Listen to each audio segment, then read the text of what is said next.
Oh. Well, hello, everybody. Well done for coming through the snow and the ice. It's nice to see you all here. So I'm just going to make a couple of announcements before Bodhinaga is going to use a lovely Dharma talk. So you might have heard that we have a Mitra retreat. So it's only for Mitras, this retreat, and it's at Adhisthana, and it was all fully booked.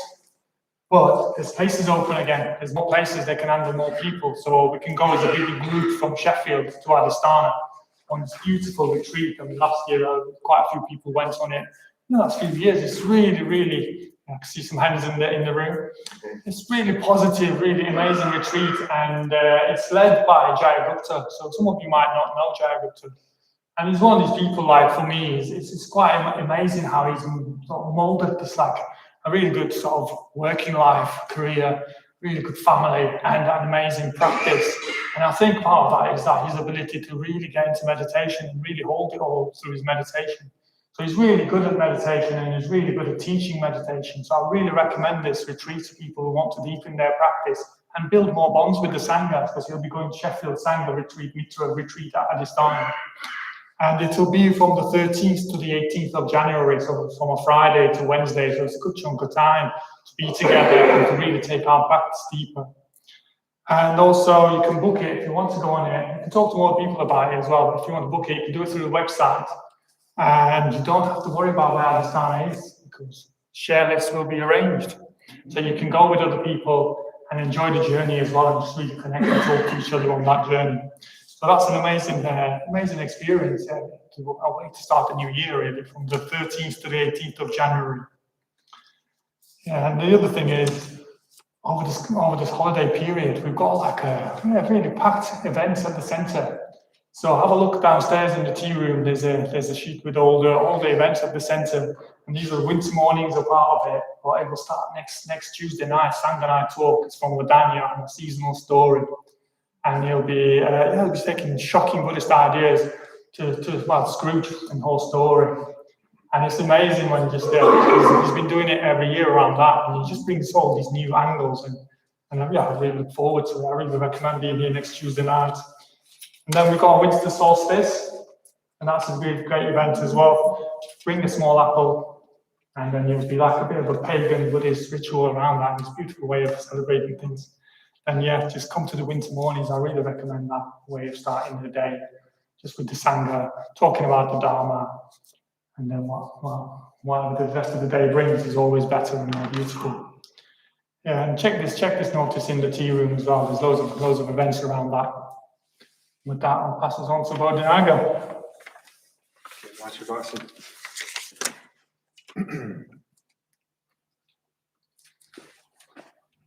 So, I really enjoyed Pranya Hidaya's talk the other week, where he talked about Ryokan, the poet, and he began the talk by taking us to that place where Ryokan lived in Japan, in the forest. So this evening's talk is going to start in Tibet, not in Japan, but in Tibet, in medieval Tibet, about the 11th century. And it involves two very famous Buddhists who were very, very close friends with each other. Milarepa, who is a very famous yogi, who is described as a yogi, founder of the Kagyu tradition of Buddhism, and is one of his chief disciples, Regchumpa. He had two main disciples, Kampopa and Regchumpa, who both started schools, lineages of their own. But Milarepa described Regchumpa as being his heart's son, like his own child, his son. So a really close bond that they had with each other. And they lived in the snow and ice, I imagine in the mountains of Tibet. So maybe a bit like Walkley at the moment, but not quite like Walkley as well. So the mountains of Tibet. And Regchumpa was the disciple, and Milarepa was the guru of Regchumpa, and a very important relationship. But Regchumpa, he's a character I can relate to and I like a lot. And he was unsettled. He had doubts and he was unsettled. He thought that he was in Tibet, but where Buddhism really was India, because India was where Buddhism came from, and that's where the real teachings were. He was in Tibet.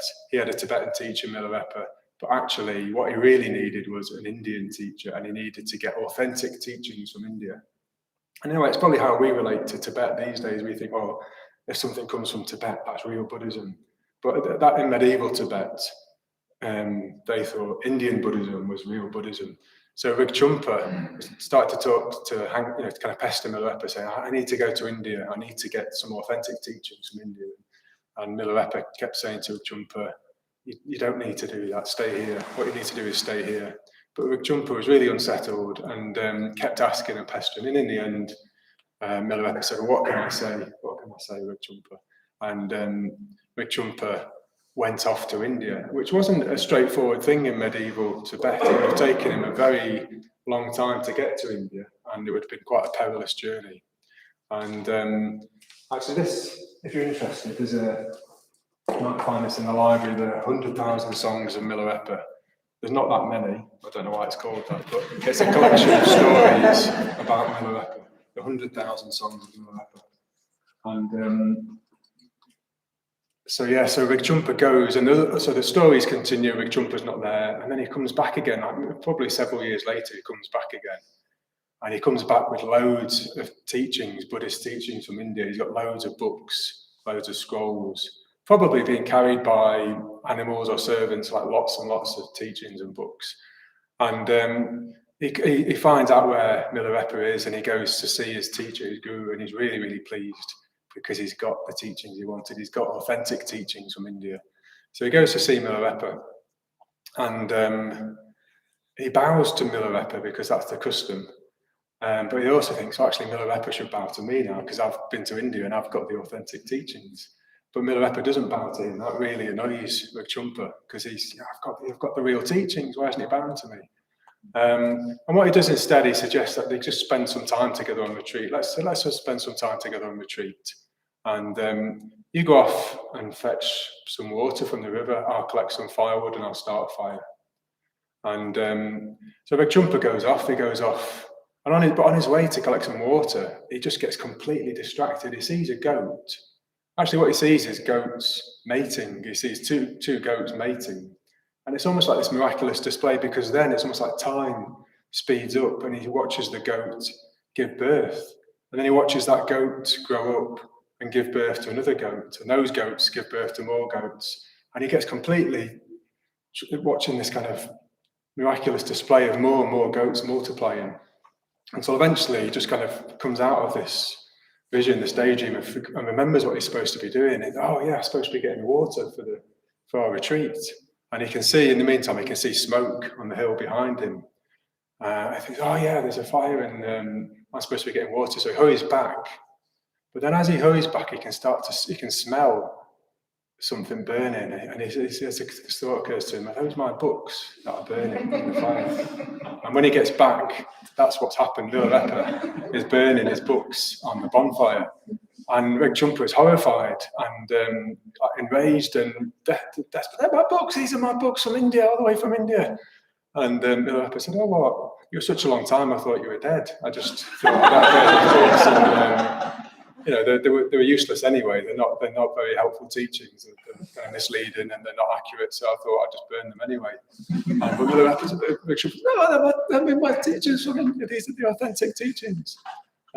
So the story continues, and I really like this story. And Milarepa tries to win Rigchumpa around by displaying all kinds of miracles. Basically, he starts to levitate. He does all these different kind of things. But Rigchumpa says, basically, isn't interested. I'd rather watch goats mating than watch this. He's just not interested. He's sulking, basically, and he's just not interested. Until eventually Milarepa just completely disappears. And then Rigchumpa panics and realizes, this is my guru, this is my teacher, I might never see him again, I might have lost him completely. And suddenly all of that pride, all of that kind of ego, all of that bravado is gone, and he realizes, actually, this is what I need my teacher, I need my guru. And with that receptivity, Milarepa says to him, Rigchumpa, you don't need these higher teachings. You need the pith, the core teachings. That's what you need. You need to practice the pith teachings, the core teachings. So that's the first story, the story of Milarepa and Rigchumpa in medieval Tibet. And then there's also a similar story, well, a story with a similar message from the Zen tradition. So I'd like to tell that story as well. So this story involves an emperor of China and a Zen monk, a Zen master. And it's sometimes attributed to Bodhidharma, who's the first patriarch, the founder of Zen. I couldn't find the reference, so it could be Bodhidharma. It's a Zen master, let's say. And he goes to visit, he's staying with the Emperor of China. And the Emperor of China, in a similar way to Rigchumpa, wants to get a Buddhist teaching. So he invites the Zen master to come to him and says, teach me the Dharma, I want to hear the Dharma, teach me, give me a teaching. And what he wants is like Rigchumpa, the authentic teaching. He wants the highest teaching from the Zen master. And so the Zen master says to him, cease to do evil, learn to do good, purify your heart. And the Emperor says, well, is that it? And the Zen master says, yes, that's it. But the Emperor said, well, that's so simple. It's so simple that a child of 3 could understand it. And the Zen master says, yes, it's so simple that a child of 3 could understand it, but so difficult that an old emperor of 80 can't practice it. Which is a really striking message. And that is the emperor is shocked. The emperor is shocked by the simplicity of the teaching. And in a way, Rigchumpa is shocked as well by Milarepa saying that you don't need higher teachings. So that tonight's shocking Buddhist idea is that we don't need higher teachings. Buddhism is actually very, very simple. It's difficult to practice, but it's actually very, very simple. We don't need higher teachings. And we can go further than that. Shocking idea number 2, there are no higher teachings. This is something that Sangha has said, who is our teacher, the founder of our tradition, has said there are no higher teachings, only deeper understandings.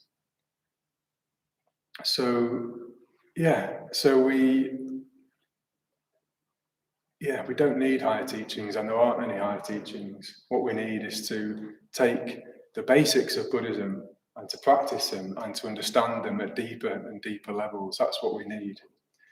But that might sound maybe not shocking, but just uncomfortable or unpleasant. It's not what we want to hear. It's not what we want. It's not what I think really deep down want. I like to think that somewhere there's an esoteric teaching that's going to give me a shortcut to enlightenment. It's just going to take all the hard work away. I just need to hear this really high teaching, or I need to find the book with the right teaching, and then my meditation practice will be completely sorted out, and I'll be really wise and enlightened if I just get the right higher teaching.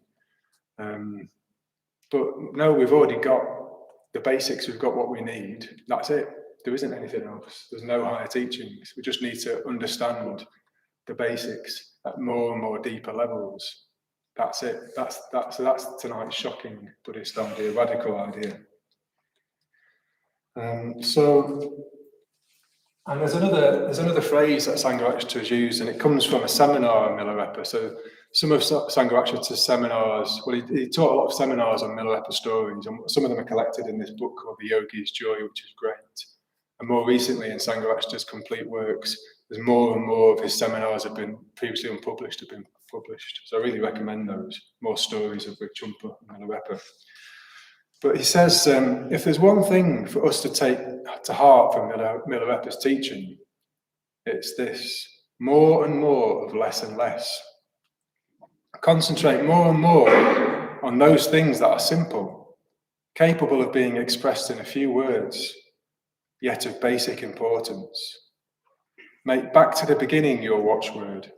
Keep going back to what you think you understand, what is so straightforward that you never think twice about it, and consider it, reflect on it, and how it bears on your experience of life and practice as a Buddhist. So more and more of less and less. I think we heard this aphorism, this phrase in Pranyahridaya's talk when he talked about simplicity, and that was to do with simplicity of life. And this is to do, this evening's talk, is to do with simplicity of the Dharma, and in a way, simplicity of ourselves as well, which I might talk about later. So more and more of less and less. Go back to the basic teachings that you think you understand and reflect on them. Think about how they affect how they bear out in your experience and in your practice. And so he goes on to say, very often we don't realise the extent to which we understand but do not practice. We think we understand the spiritual teaching because we can follow its logic, but to put it into practice, day in and day out, involves a very different kind of knowledge. So and then the last bit I quote from this section, I think it's all really good. And he talks about the first precept, just the precept of non-harm, seems really simple. And we think, okay, well, we can forget about it. I don't harm. I'm not going to kill anybody. That's straightforward. But he says, well, if the first precept seems straightforward, if you think you can more or less forget about it, you're completely misunderstanding the nature of basic practices. The basic, not in the sense that there's something to leave behind, but in the sense that they're to be constantly maintained. So when we talk about basic practices, it's not that they're, when we talk about the beginner's course, we do the 6-week course, and we call it a beginner's course. Actually, they're the basics of Buddhism. And they're not basic in that they're just really easy and then we forget about them. That's what Buddhism is. What we talk about in those 6 weeks, that is what Buddhism is. The precepts, the gap, karma, the 3 lakshanas, that's all you need, really. And in a way, so it sounds Buddhism is really simple. That's what Buddhism is. But then to practice it is really, really challenging. Even an old man, an emperor of 80, can't put it into practice. So it's not difficult to understand, but it's difficult to practice, to really know it in that way, and to practice it day in, day out. That is the challenge of Buddhism. So in a way, that's the talk tonight. Is it's simple, really.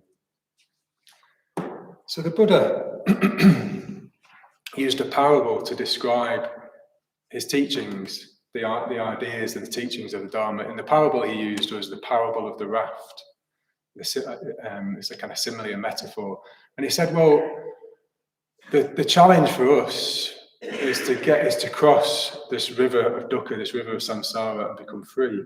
To get free, it's as though we've got to cross this really kind of choppy river, and we need to get to the other side. That's our task. That's a metaphor for the Dharma life. He used lots of different metaphors. That's one particular metaphor he used.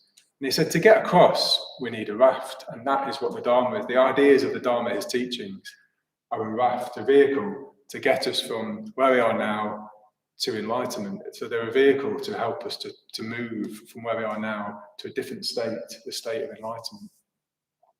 I was reflecting on this, and it didn't say they were like a raft is very simple, isn't it? If you think of ways of crossing a river, he didn't talk about a yacht. I don't know if they had yachts at the time of the Buddha, or speedboats. They didn't have speedboats at the time, but he wasn't talking about a big craft to cross the river. It's just a simple raft. That's all you need. You need something that'll help you to get across, that's really reliable and sound, but simple, hasn't got any holes in it.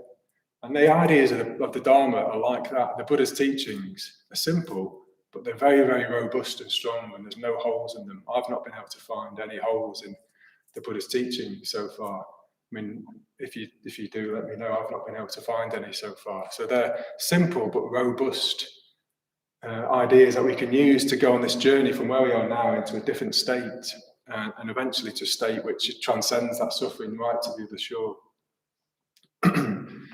And that's an interesting metaphor, because often what we can do with the ideas of the Dharma is to speculate about them and make them really complicated and abstract. And I've been in lots of discussion groups where people go, what about this situation, which is really bizarre and really kind of extreme? What would happen in that situation? And you think, well, that doesn't matter. What about your life now? How does this idea relate to your life now? Not this kind of really abstract idea. So we use the ideas, and we think, and we use that as a way of avoiding getting on the raft and crossing the river. We're trying to make the raft as complicated as we can. We kind of like to, we have debates about which raft is the best raft, which idea is the right idea, which teacher is the best teacher. Actually, what we need is just a simple vehicle, a simple set of ideas that really work, and really put them into practice and use them to cross the river. That's what Buddhism is. It's not really about thinking, it's about acting. So we talk about the centrality of Buddhism is going for refuge. It's this act of moving towards the three jewels. It's a movement, it's a volition. So Buddhism is something we do. It's not really something to talk about. We do talk a lot about it, and we do. So it is important to think about it, but most importantly, it's something that we do, something that we have to act on. Okay. And then when I first really thought about this blew my mind. So I don't know if this is another shocking idea for you guys, but the Buddha also said when you get to the other shore, you don't carry the raft around on your head. You don't need the raft anymore. So the Dharma, all the teachings of Buddhism, everything in Buddhism isn't the end. It's a means to an end. So once all the teachings, all the practices, they're all a means to get us into a different state, a state by which we can see for ourselves what the Buddha could see. And so once we get to that point, they're no longer, well, I guess we don't carry them around on our head. The Buddha didn't need the ideas of Buddhism anymore once he was awakened.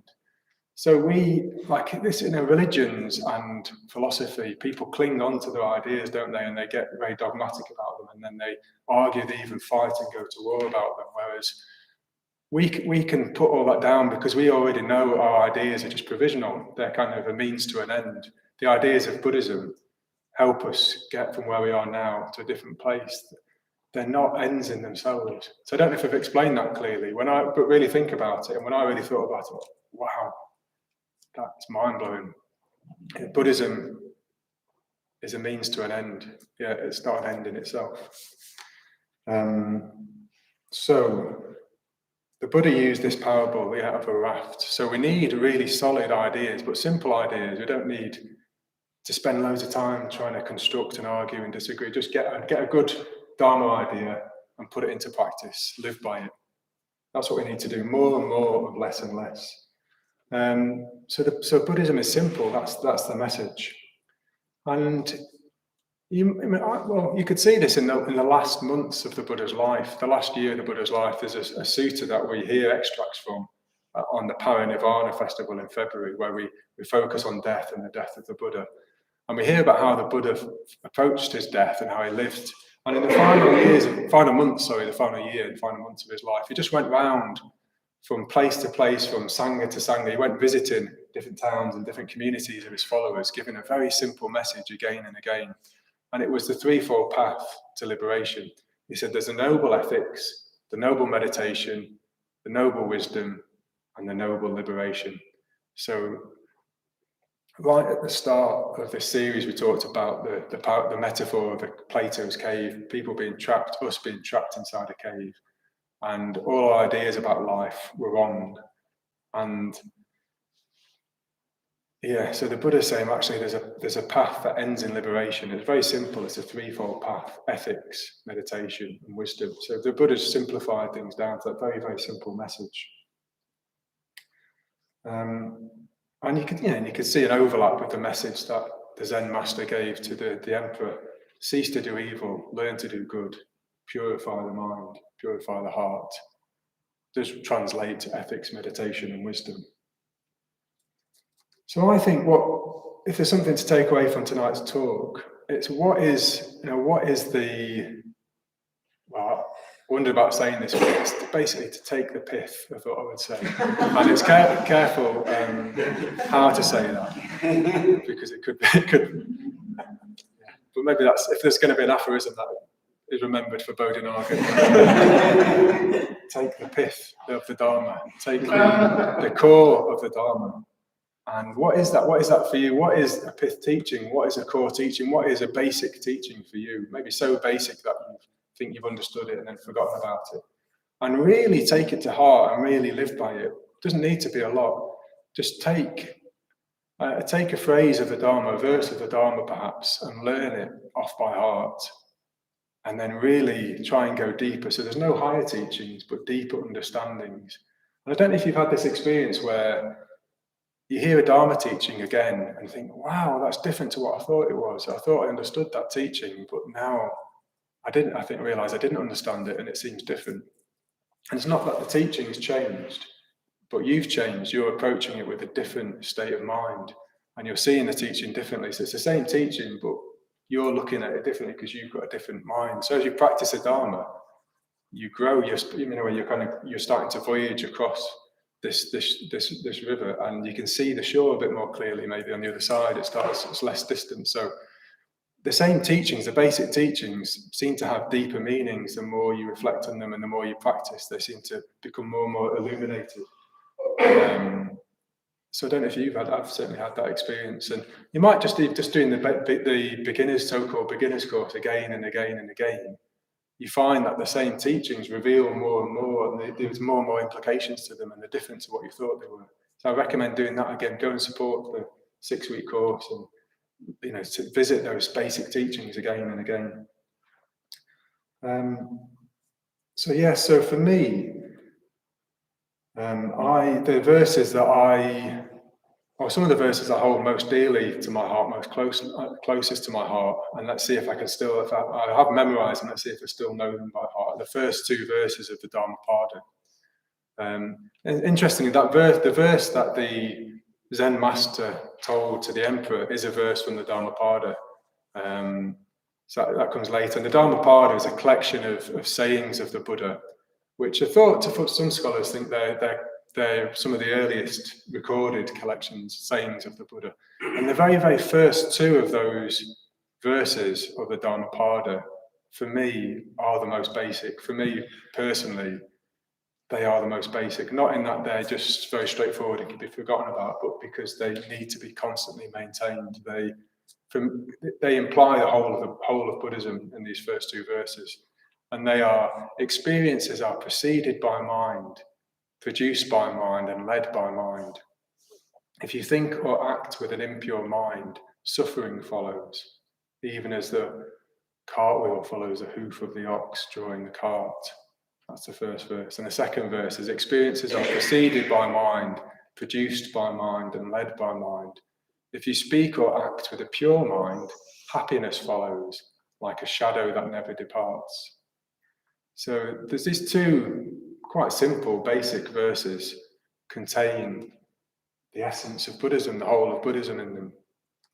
What they're saying is that in a way, I could say something what they say, but I'd also say, like, if those verses catch your interest, reflect on them and see what they open up for you. Some of the things that open up for me are, kind of just basic understandings are, your mind creates your experience. It also implies your mind precedes your experience, whatever that might mean. Your mind leads your experience. And then what you do in terms of your ethics shapes your mind. So your state of mind that you dwell in depends on your ethical behavior. So I don't know if you remember week 2 of our basics of Buddhism course, which says that our actions produce our state of mind, and our state of mind produces the world that we inhabit. That's what these verses are, for me, communicating. Our ethical choices they transform the state of mind that we dwell in. And then the state of mind we dwell in produces our experience of the world. So there's a close link between karma, ethics, and how we see things. So an implication of that is wisdom maybe doesn't come from higher teachings. Wisdom comes from transforming your consciousness, transforming your state of mind. The more we purify the heart, which is what the Zen master told the emperor to do, through our practice of ethics and our practice of meditation, a purified mind sees things more clearly. So I don't know if you've had that experience as well, where maybe you've been on retreat, maybe people have been on retreat this weekend at Duke's Barn, or maybe after a meditation, something that seemed complicated and a difficulty suddenly doesn't seem like that anymore. You can just see more clearly because your mind is clearer, it's purer.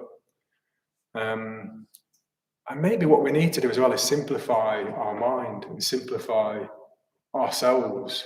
That's what purify really means. It's less diluted, it's pure, it's more whole, more integrated. And we've got such complicated lives and such complicated minds that we can't really take the basic teachings very deeply. But the more we simplify our mind and purify our mind, the more deeply we can take in the basic teachings and be transformed by them. So that's another message from this evening. Yeah. So I guess what I would encourage you to do is to take a verse of Dharma and learn it by heart. Sangha Night said about the Dhammapada that it's literal truth. The words are literal truth, and we should engrave them on our hearts in letters of gold and letters of fire. So take maybe the Dhammapada might be a text that you really like, or some particular verses from that text. Learn them off by heart. It might be verses from the Perennial Metta Sutta, the Buddha's Sutta on loving kindness that we heard at the Mitra ceremonies. You could take that as a core text and really reflect on it. It could be the three lakshanas: impermanence, dukkha, and non-selfhood, and Atman. Could just be one of those. It could be impermanence.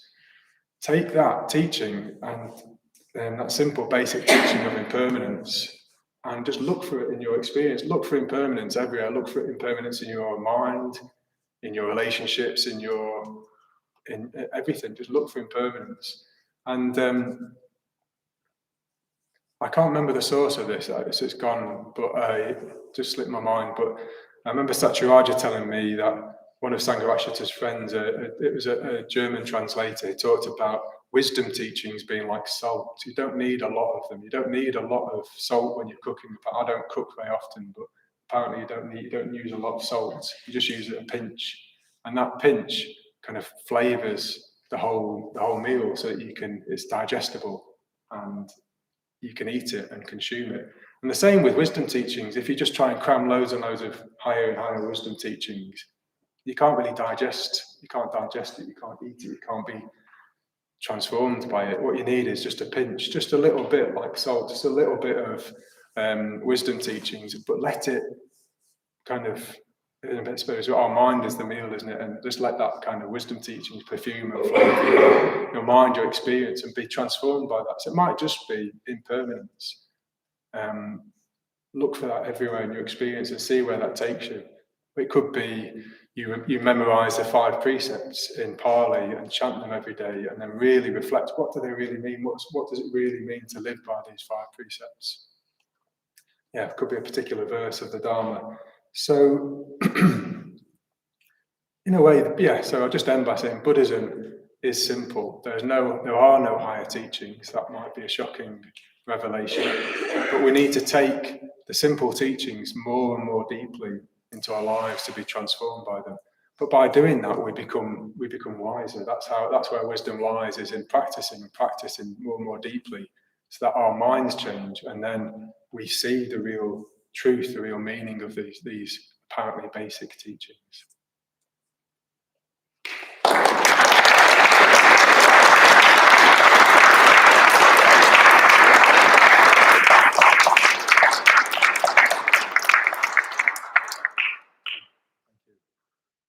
So we'll go into our groups, and with a slight difference, we thought as we're going to try something unusual, which is that have a discussion group for anybody who's on the Sangha retreat this weekend who wants to